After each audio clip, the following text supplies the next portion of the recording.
할렐루야. 사랑하고 축복합니다.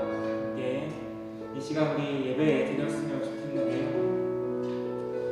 함께 우리 찬양하기 전에 먼저 기도하도록 하겠습니다. 이 시간 기도하면서 나아갈 때 하나님, 이 시간 저희들의 마음을, 저희들의 생각을, 저희들의 영을 붙잡아 주시옵소서. 오직 하나님 한 분의 길로만 향할 수 있기를 원합니다. 하나님, 그렇게 주님의 임재 가운데 드리는 예배가 되기 원합니다. 주님, 이 시간 한 순서 한 순서 함께하여 주셔서 우리 간절한 마음으로 함께 기도하겠습니다. 아버지 하나님, 감사합니다. 주님, 저희들이 이 시간 주님 앞에 예배드리기 위해 주님 앞에 나왔습니다. 아버지 하나님, 저희들의 마음을 붙잡아 주옵소서. 아버지 하나님, 저희들의 심령을 받아 주시옵소서. 아버지 하나님, 저희가 이 시간 가운데 주님 앞에 예배드리면서 나아가오니 아버지 순서 순서마다 주께서 함께하여 주시고 임재하여 주시고 일하여 주시옵소서. 아버지, 한 사람 사람에게 모임과 각 순서마다 주께서 함께하여 주사 하나님의 은혜가, 하나님의 역사가 놀랍게 역사되어지는 그런 귀한 시간으로 주여 삼아 주옵소서. 감사합니다. 예수님 이름으로 기도드립니다. 아멘. 함께 이 시간 주님의 임재 앞에서 박수 치면서 찬양하도록 하겠습니다.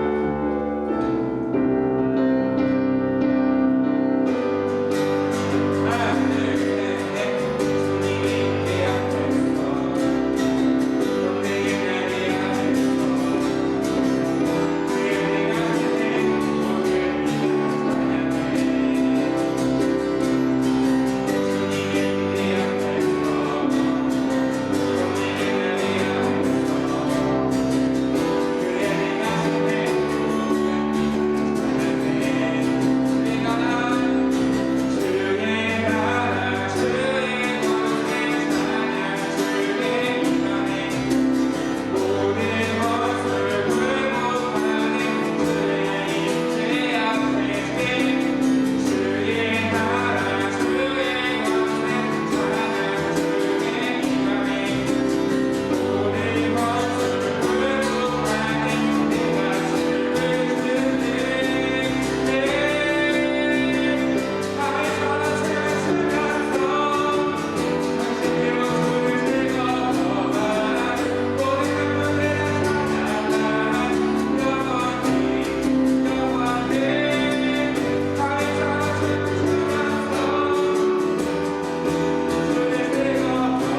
이 시간 쉽게 가까이 날 이끄소서. 이렇게 찬양하겠습니다. 이 찬양으로만이 아니라 우리들의 마음 가운데, 모습 가운데, 마음 가운데 이 마음을 다시면서 찬양을 드립니다.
기도합니다. 하나님, 저는 연약합니다. 하나님, 저는 참 부족한 사람입니다. 그래서 하나님을 바라봅니다. 그래서 하나님을 붙잡고 나아갑니다. 그래서 하나님만 의지하며 나아갑니다. 주님, 우리들 삶 가운데 함께하여 주시옵소서. 이 시간 가운데 그 마음가지고 주여 하며 외치며 동성을 기도하겠습니다. 주여! 사랑의 주님 감사합니다. 아버지 하나님, 이 시간 아버지 앞에 기도하며 나아갑니다. 아버지 하나님, 우리는 연약합니다. 아버지, 우리는 날마다 쓰러지고 날마다 상처투성이고 날마다 죄투성인 모습으로 더러운 모습으로 주님 앞에 나아갑니다. 하지만 주님, 이 시간 가운데 그래서 고백합니다. 아버지 하나님, 내가 연약하기에 완전하신 아버지 하나님을 바라보며 나아갑니다. 아버지 하나님, 내가 부족하기에 아버지 하나님 완전하신 주님을 위해서 내가 주님 힘입어 나아가려 합니다. 주님 바라봅니다. 주님 의지하며 나아갑니다.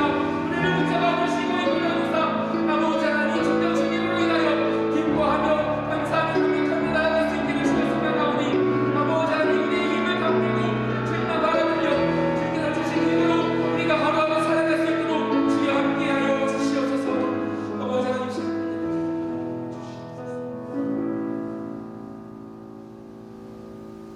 사랑하는 감사합니다. 이 시간 어려운 상황 가운데서도 모여서 예배드리게 해주셔서 감사합니다. 코로나로 많이 어려움이 있는 가운데서 저희를 지켜주셔서 항상 건강하게 해주시고 항상 감사하게 해주시고 이제 새학년 새학기 시작하는데 믿음의 선생님, 믿음의 친구를 만날 수 있도록 만나게 축복하고 주세요. 예수님의 이름으로 간절히 기도드립니다. 아멘.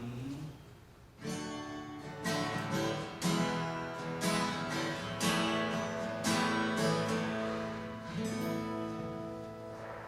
다 같이 말씀 보도록 하겠습니다. 오늘 보신 말씀은 이사야 40장 31절 말씀 보도록 하겠습니다. 다 찾으신 줄 알고 한 목소리로 읽도록 하겠습니다. 시작. 오직 여호와를 앙망하는 자는 새 힘을 얻으리니 독수리가 날개쳐 올라간 같을 것이요 다른 밭질하여도 곤비하지 아니하겠고 걸어가도 피곤하지 아니하리로다. 아멘. 함께 우리 준비한 영상 보도록 하겠습니다. 저는 정말 말 그대로 찢어지게 가난한 집에서 자랐어요. 식당 일하는 엄마와 둘이서 6평 정도 되는 반지하 방에서 중고등학교 시절을 보냈어요.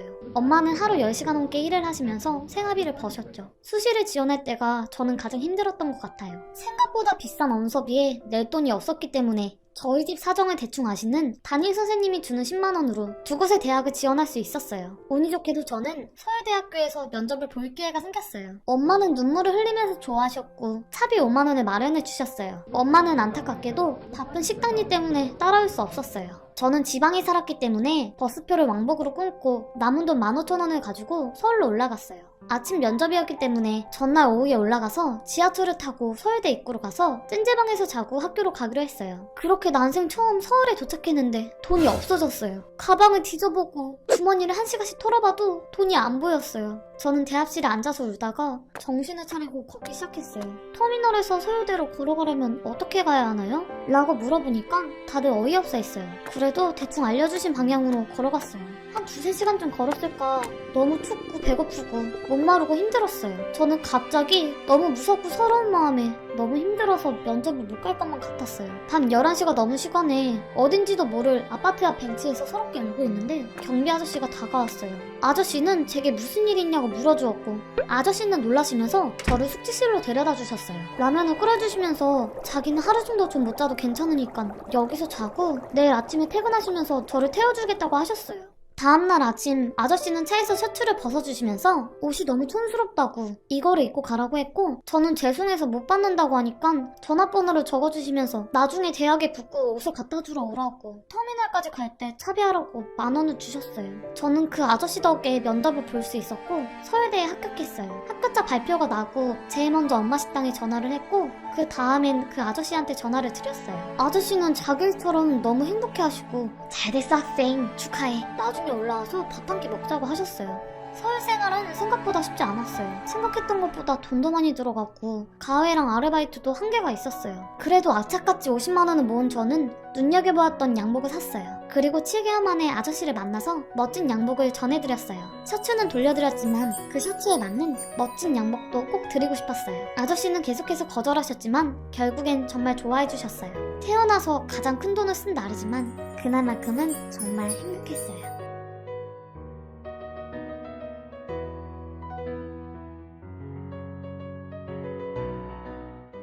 돈이라고 하는 것이 참 여러 가지로 쓰일 수가 있습니다. 그것을 어떻게 쓰느냐는 여러분들의 생각과 여러분들의 마음이겠죠. 하지만 저렇게 정말 여러 가지 생각지 못한 상황에 닥쳐서 어려워하고 있는 사람에게 도와준다면 그것이 오히려 좀 그 사람을 도와줄 수 있고 살릴 수 있고 또한 그것이 여러분들에게도 나중에 더 좋은 것으로 찾아오게 될 것입니다. 물론 그런 것을 바라고서 하는 것은 좋지는 않겠지만 어쨌든 우리가 여러 가지 사람들 가운데 우리 주변에 어려움이 있는 이들을 그런 사람들, 친구들을 외면하지 말고 여러분들이 손을 내밀고 그들을 힘써 도와줘야 되겠습니다. 오늘 말씀 보도록 하겠습니다. 믿음의 삶에서 피해야 할 4가지에 대해 함께 보도록 하겠습니다. 어느 날 큰 독수리가 먼 산에서 날아왔어요. 큰 독수리는 목장에 가서 작은 양 한 마리를 잡아가지고 날아갔습니다. 대단하죠? 이 독수리의 힘이 그만큼 힘이 있다는 거죠. 그런데 이것을 본 까마귀가 큰 독수리의 날쌘 동작과 힘센 몸집에 은근히 부러운 마음이 든 거예요. 그래서 나도 한번 해봐야겠다라고 하는 생각을 해보게 됐습니다. 그래서 까마귀는 목장으로 날아갔죠. 까마귀는 가장 작은 양의 등에 내려서 그 양을 잡아 올리려고 했어요. 그러나 잡아 올릴 수가 없었죠. 당연한 거죠. 하늘 수 없이 당연하고 그가 그냥 이 까마귀가 홀몸으로 올라가라고 하는데 이 발톱이 이 양이 그 털에 엉겨 붙어버린 거예요. 그래서 잡아 올라갈 수가 없는 거였죠.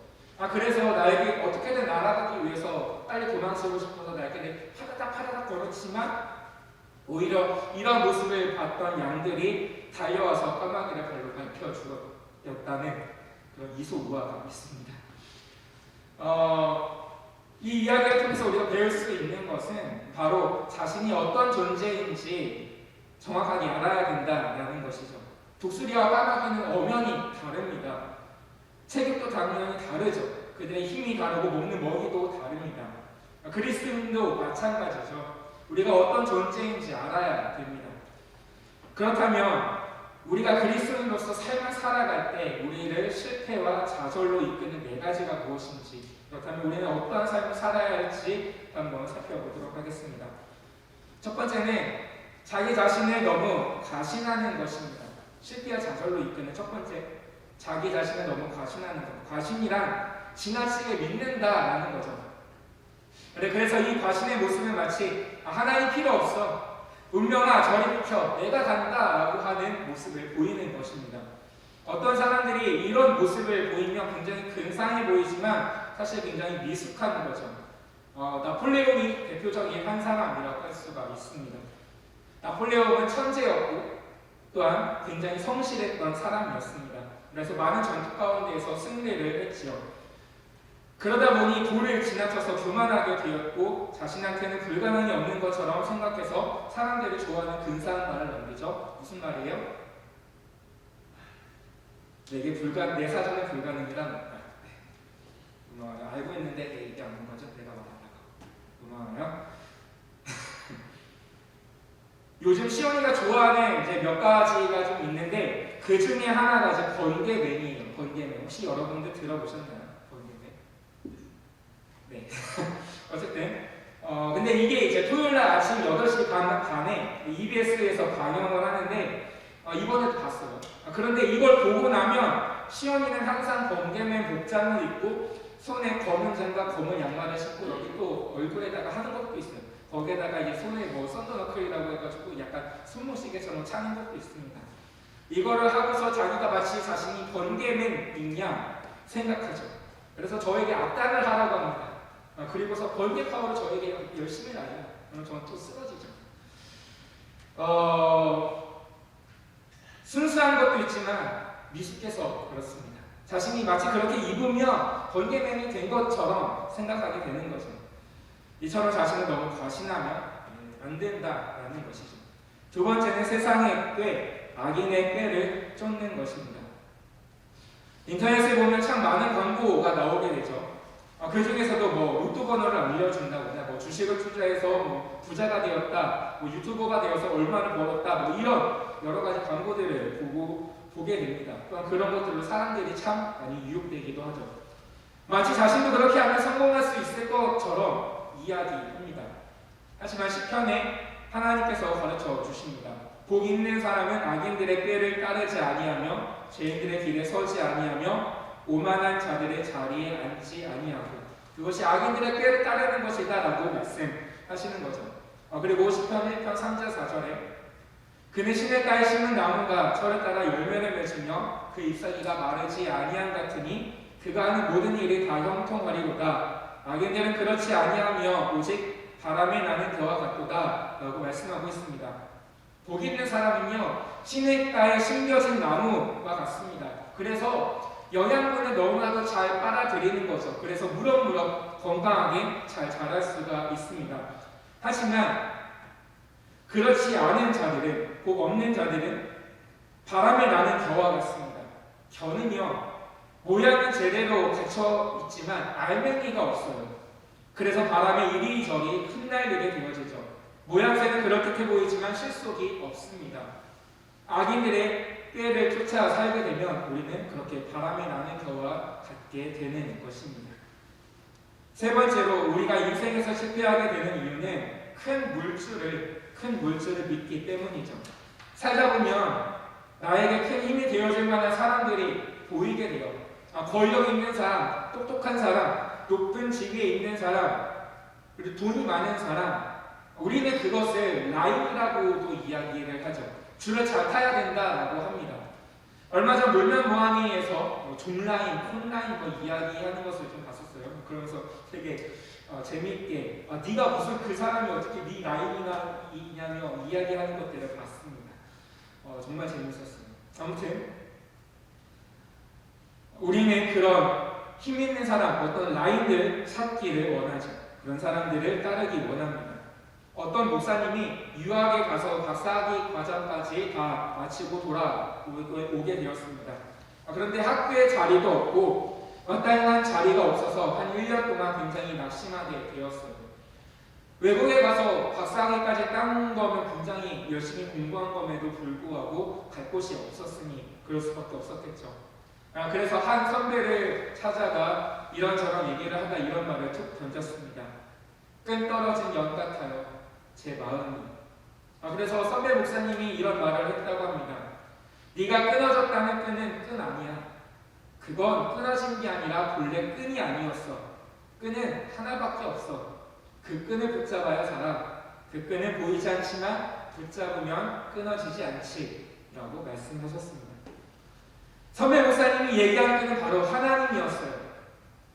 우리는 하나님이란 끈으로 삼고 살아야 합니다. 우리의 라인은 다름 아닌 하나님 라인이 되어야 하는 거죠. 그런데 사실은 썩은 동아줄인데 하나님보다 더 든든해 보인다고 그것을 끈으로 여기는 경우가 참 많습니다. 사람을 의지하고 도움을 구하려고 애굽으로 내려가며 다른 것들을 의지하며 우리는 실패하고 좌절하게 되어지는 것입니다. 그렇다면 마지막 네 번째로 우리를 실패로 이끄는 것, 그것은 바로 모세 증후군입니다. 이것은 첫 번째와 정반대의 모습이죠. 자신을 과시하는 것과 전혀 다른 모습입니다. 모세처럼 나는 못해요, 나는 그럴 만한 인물이 아니에요 하는 것이죠. 나폴레옹과 정반대 모습입니다. 나폴레옹은 나 무엇이든지 다 할 수 있어 라고 말하지만 미디안 광야에서 하나님께서 모세를 부르셨을 때 모세는 저는 아무것도 할 수 없어요. 저는 그냥 양식입니다. 하나님을 생각하시는 것처럼 저는 그렇게 대단한 인물이 아닙니다 라고 표현했죠. 이 네 가지 함정에 빠지게 되면 우리는 믿음의 삶 가운데 승리할 수 있는 길이 전혀 없습니다. 성공할 수 없는 거죠. 그렇다면 우리는 어떻게 해야 될까요? 사도 바울은 빌립보서에서 이렇게 고백했습니다. 내게 능력 주시는 자 안에서 내가 모든 것을 할 수 있느니라. 아멘. 나폴레옹과 바울의 차이가 무엇인지 아십니까? 바로 대상이에요. 나폴레옹은 자기 자신을 믿지요. 하지만 바울은 자신에게 능력 주시는 자 안에서, 바로 하나님 안에서 자신이 모든 것을 할 수 있다라고 이야기하는 것입니다. 나 혼자서는 아무것도 할 수 없다는 모세의 마음을 바울도 가지고 있었습니다. 하지만 아무것도 할 수 없는 나약한 존재지만 내가 하나님 안에 있으면, 하나님께 붙들리면 무엇이든지 다 할 수 있다라고 했습니다. 이것이 믿음의 삶에서 성공하고 승리하고 구원 얻는 삶의 유일한 길이고 또한 지혜라고 할 수가 있겠죠. 하나님께서 모세에게 애굽으로 가라라고 했을 때 바로에게 어떠한 말을 할지, 또한 그를 어떻게 이겨낼 수 있을지 그 모든 것을 다 하나님께서 준비하지 않고 그냥 무작정 모세에게 가라고 말씀하셨을까요? 하나님께서 우리들에게 무엇을 하라고 말씀하셨을 때, 우리들에게 어떠한 것에 대해서 명령하셨을 때 우리가 할 수 있느냐 없느냐를 우리는 생각할 필요가 없습니다. 하나님이 하라고 하셨다면 그냥 순종하면 됩니다. 왜냐하면 그것을 감당할 만한 힘과 능력은 우리들에게 있는 것이 아니라 하나님께서 우리들에게 부어주시기 때문이죠. 우리는 아브라함을 믿음의 조상이라고 말하죠. 이유가 뭘까요? 하나님께서 너의 그 모든 친척과 고향과 아버지의 집을 떠나서 내가 가리키는 곳으로 가라라고 말씀하셨어요. 근데 그 가리키는 곳이 어딘지 몰라요. 하지만 하나님의 말씀에 의지해서 떠났습니다. 그 당시에는 고향과 친척과 아버지의 집을 떠나서 살 확률이 거의 없었던 시대였는데 하나님이 가라고 하시니까 묻지도 따지지도 않고 떠난 거였어요. 아브라함에게 이런 마음이 있었을 것입니다. 무섭지만, 능력이 없지만 하나님이 가라 하셨으니 나는 그 길을 가겠다. 그 길을 하나님께서 지켜주시겠지. 이것이 믿음 아니겠습니까? 이 믿음은 하나님을 믿는 믿음입니다. 하나님이 우리에게 애굽으로 가라 하셨으면 그냥 가면 되는 것입니다. 당연히 무섭죠. 자신도 없습니다. 그렇지만 하나님께서 가라고 하시면, 하나님의 뜻이 분명하다면 그냥 순종하면 되는 것입니다. 믿음의 삶을 살아낼 힘은 우리에게 있는 것이 아니라 하나님께 있습니다. 하나님을 믿는다면 하나님을 믿는 믿음으로 도전하고 또 공격해서 승리하면 되는 것입니다. 여러분, 이 믿음의 삶 가운데에서 우리가 우리들의 힘을 빼고 하나님께서 부어주시는 힘을 의지해서 우리가 한 걸음 한 걸음 나아갈 때 우리는 그 삶 가운데에서 승리의 삶을 맛볼 수가 있습니다. 여러분, 기 죽지 마시고 기 펴시고 하나님 안에서 날마다 승리하며 나아가길 간절히 축복합니다. 기도하겠습니다. 사랑해 주님 감사합니다. 아버지 하나님, 우리가 삶을 살아가다 보면, 믿음의 삶을 살다 보면 참 우리를 유혹하는 것들이 많고 우리를 쓰러뜨리는 것들이 참 많음을 보게 됩니다. 아버지 하나님, 우리를 넘어지게 하고 쓰러뜨리는 것이 무엇인지 함께 살펴보았습니다. 아버지, 우리가 악의 길의 꾀를 쫓지 아니하고 복 있는 자의 모습으로 온전히 하나님 바라보며 우리들의 힘을 빼고 하나님이 매일마다 부어주시는 그 힘을 온전히 의지하여 이렇게 승리하면서 나아갈 수 있는 모델 수 있도록 주여 붙잡아 주시고 함께하여 주옵소서. 감사합니다. 예수님 이름으로 기도드립니다. 아멘. 광고 보도록 하겠습니다. 학생 예배 시간 오전 9시입니다. 예배 시간 사무하시고 여러분들 예배 시간 전에 자, 나와주셔서 예배 드려주시기 바라겠고요. 지금 저희 예배 드리는 건 지금 카톡에 지금 온라인으로도 올려놨어요. 그래서 예배 끝나고 나서도 여러분들 보실 수 있고 또 제가 편집해서 올려드릴 테니까 함께 보시면서 다시 한 번 더 예배 드렸던 친구들도 어떤 찬양이었었는지 또 어떤 말씀이었는지 다시 한 번 더 리마인드하면 좋을 것 같습니다. 우리 서로에게 축복하도록 하겠습니다. 옆사람, 뒷사람들에게 믿음으로 사는 의인이 됩시다. 시작. 믿음으로 사는 의인이 됩시다. 아멘. 네, 다음 주 대표 기도는 윤상희 학생이고요. 그리고 오늘 이부 순서는 쉽고 재미있는 보드게임. 저번 주에 엄청 재미있었죠. 네.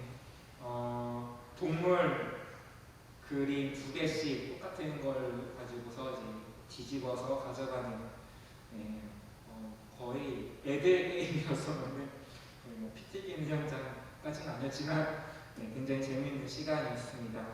오늘도 네, 시온이의 보드게임을 제가 좀 빌려보겠다고 허락이 났고 하나를 또 가져왔어요. 이것도 되게 재밌거든요. 오늘은 이거를 하고 다음 주에는 우리 이번 주가 설이 있죠. 설 명절이 목금토인데 다음 주에 예배 끝나고 나서 윷놀이를 할 수 있도록 하겠습니다.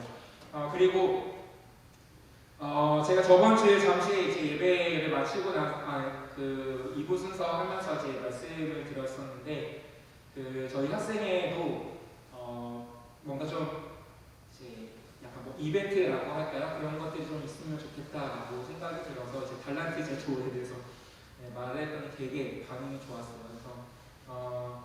그래서 제가 좀 이렇게 형식을 조금 만들어봤는데 일단 선생님들하고 이야기를 해보고 그것들이 조금 뭐 수정하든 아니면 바로 이렇게 하든 해서 진행할 수 있도록 하고, 그렇게 해서 자세한 내용은 제가 나오는 대로 여러분들에게 말씀드릴 수 있도록 하겠습니다. 기대해 주시고 관심 가져주시기 바라겠습니다. 네, 다른 광고 없으면 함께 이 시간 우리 찬양하면서 준비한 헌금 하나님께 드리도록 하겠습니다. 함께 주께 가까이 날 이끄소서 찬양하도록 할게요.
드려진 헌금 위해서 기도하고 주기도문으로 예배 마치도록 하겠습니다. 사랑해 주님 감사합니다. 이 시간 주님 앞에 귀한 헌금 드렸습니다. 아버지 하나님, 저희들의 헌금 주님께서 기뻐 받아 주시옵소서. 이 헌금이 저희 학생 가운데에서 쓰여질 때에 30배, 60배, 100배의 많은 결실을 맺을 수 있도록 도와주시고, 하나님, 코로나로 인하여서 모이는 것이 참 어려운 상황이기는 하지만 하나님, 그럼에도 주님 사모하여 주님께 예배드리고자 하는 학생들 이 시간 가운데 나와 예배드리면서 나아가오니 주님께서 기뻐 받아 주시고 이 시간 주님께서 주의 성령으로 임재하여 주시옵소서. 하나님, 학생들 공부할 때마다 학생들에게 지혜와 지식을 더하여 주시고 하나님, 하나님을 향한 그 마음 더욱더 뜨거워질 수 있도록 도와주시고 하나님, 또한 이 시대 가운데 아버지 많은 이들을 위하여서 살아갈 수 있는 많은 이들을 주님께로 인도하며 나아가는데 전혀 부족함 없는 학생들로 자라날 수 있도록 주님께서 축복하여 주시옵소서. 아버지 하나님, 또한 주님께서 선생님들도 기억하여 주시고 붙잡아 주사 선생님들 그 각자의 일터 가운데 함께하여 주시고 하나님, 선생님들을 통하여서 믿는 자들의 숫자가 더욱더 늘어날 뿐만 아니라 하나님, 더욱더 선생님들이 아버지 그 일하는 곳 가운데에서 주의 편지체 역할을 잘 감당하며 아버지 하나님, 그곳 가운데에서 요셉과 같이 다니엘과 같이 살아가실 수 있도록 나아가실 수 있도록 주님께서 함께하여 주시옵소서. 아버지 하나님, 또한 주님께서 우리 학생을 기억하여 주시고 붙잡아 주사 하나님, 더욱더 많은 학생들 이 자리 가운데로 나와 주님 앞에 예배드리면서 나아갈 수 있도록 주님께서 축복하여 주옵소서. 아버지 하나님, 예배를 간절히 사모하며 주님을 더욱더 간절히 찾으며 나아가는 학생들 될 수 있도록 주여 이끌어 주사 하나님, 더욱더 진정 주님으로 인하여서 기뻐하며 감사하며 감격할 수 있도록 이끌어 주시옵소서. 아버지 하나님, 또한 온라인으로 아버지 각자의 처소 가운데에서 예배드리며 나아가는 그 학생들과 선생님들도 주께서 기억하여 주시고 함께하여 주사 아버지 하나님, 그곳이 어떠한 곳이든지 하나님 그곳 가운데 주께서 임재하여 주시고 하나님께서 그들의 예배를 기뻐받아 주옵소서. 모든 영광 주님께 올려드리며 살아계신 예수님 이름으로 기도드립니다. 아멘. 우리 앞에 보여지는 줄기도문 보고 함께 마치도록 하겠습니다. 하늘에 계신 우리 아버지여, 이름이 거룩히 여김을 받으시오며 나라의 없으시며 뜻이 하늘에서 이룬 것 같이 땅에서도 이루어지이다. 오늘날 우리에게 일용할 양식을 주옵시고 우리가 우리에게 죄 지은 자를 사하여 준 것 같이 우리 죄를 사하여 주옵시고 우리를 시험에 들게 하지 마옵시고 다만 악에서 구하옵소서. 대개 나라와 권세와 영광이 아버지께 영원히 있사옵나이다. 아멘.